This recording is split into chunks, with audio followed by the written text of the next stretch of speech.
এই যে হরিবোল নামটা এত সুপ্রিম পাওয়ার কেন, এই নামে এত পাওয়ার কেন?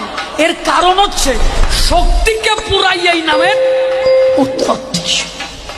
আদ্যাশক্তি মহামায়াকে পুরাইয়ে এই নামের উৎপত্তি হলো। মহামায়া জিজ্ঞাসা করলো ভোলানাথের কাছে, তুমি আমার পুরাই কি পাইবে?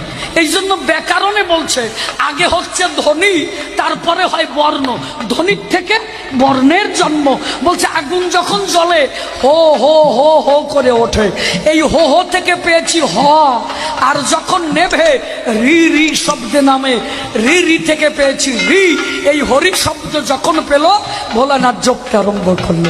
এই জন্য আমার অশ্বিনী ঘোষে গান লিখে গেল কি, অনাম ব্রহ্মা জপে চতুর্মুখে, অনাম ব্রহ্মা জপে চতুর্মুখে, শিব জপেছে অবিরাম, আনন্দে লহরে মধুর হরিনাম।